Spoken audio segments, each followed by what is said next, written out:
In today's video, we're going to take a deep dive into not all the Dark Elf characters, but instead focus our efforts down to a single family, one of the most powerful families in all of Druchii culture. So kick back, grab a big old glass of milk, and let's get right into it. Wow.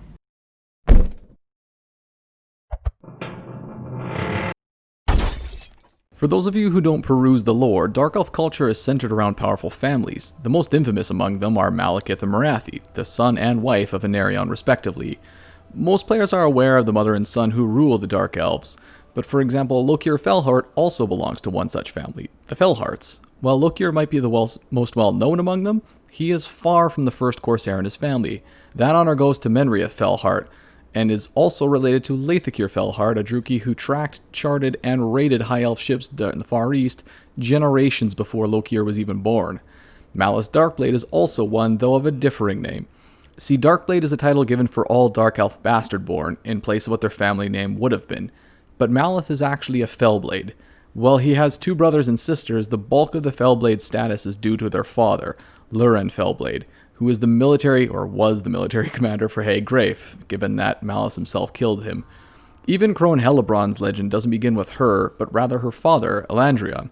Elandrion was the first lieutenant for Malekith during the Age of the Sundering, thousands and thousands of years ago.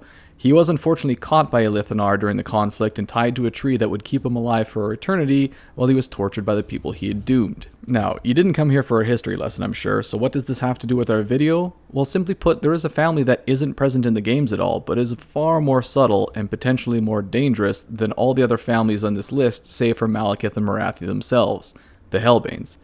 During the Sundering, those loyal to Malekith used dark magic to save their family castles and make them seaworthy. This is where the Black Arcs come from.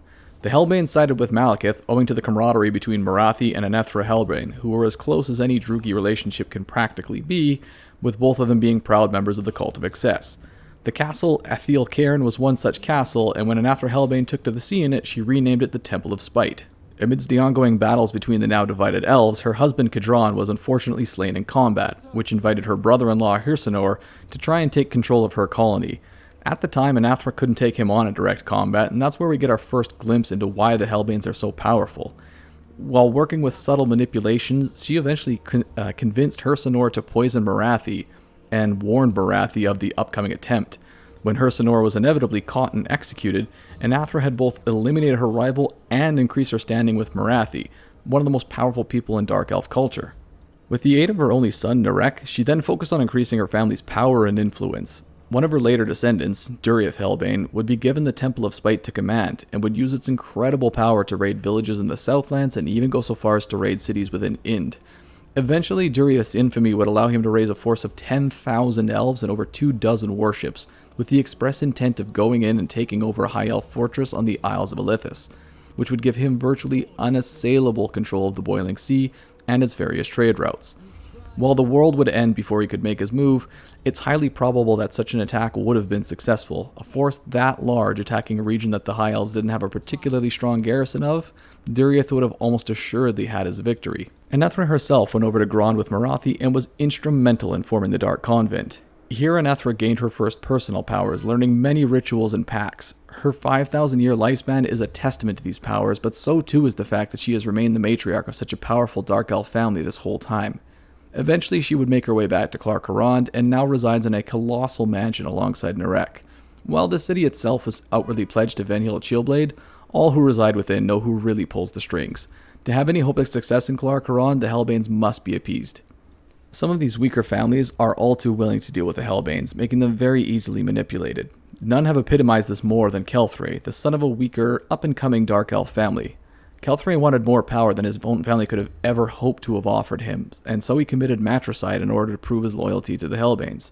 Anethra appreciated the effort, and thus sent her granddaughter Elandria to go and fetch the killer, while Anethra herself eliminated almost anyone who knew of Kelthray's history or his most recent deed. Inducting him into the cult of executioners, Kelthray has since shown an uncharacteristic loyalty to his adopted family, killing any opposition who might get thoughts of supplanting them. His presence is a source of hidden pride to the Hellbanes, a monument to their unassailable power within the region. Now, while this all sounds well and good, what does this have to do with Total Warhammer? Well, you see, the Hellbanes are not some old, obscure lore character like many of the others I've brought up in other videos. The Hellbanes were a core part of Dark Elf lore as recent as 7th edition, And even in Age of Sigmar, the new Hedonites of Slaanesh feature a named daemon called Shalaxi Hellbane. Ordinarily, I would have considered this to be a case of Games Workshop going back to their well of ridiculous names a little too often, but given the general connection between Anathra and Slaanesh, given that she was part of the Cult of Excess, as well as the fact that they are known as the Monarch of the Hunt, which is exactly what Clark Huron is famous for, I would say in this particular instance, the name leads me to believe that one of the Hellbanes must have pleased the Dark Prince greatly, and this is Games Workshop giving a nice subtle nod back to them. I would personally suggest that we could get the Hellbanes in-game someday, as they play quite a lot differently than most other Dark Elf characters. While Anathra is now versed in magic, she is nowhere near on the same level of mastery as Malekith or Morathi would be, and would instead be reliant on manipulation and guile to get her will done, almost working more like a high elf influence mechanic. Additionally, getting powerful people to do her bidding is the name of the game for Anathra, so a mechanic where she gets powerful named characters a la Marcus Wolfheart would be incredibly thematic for her and her kin. Imagine Anathra leading an army with Kelthray the Executioner, Duriath the Fleetmaster, Elandria the Death Hag, and Narek the Master. It would be amazing to play as.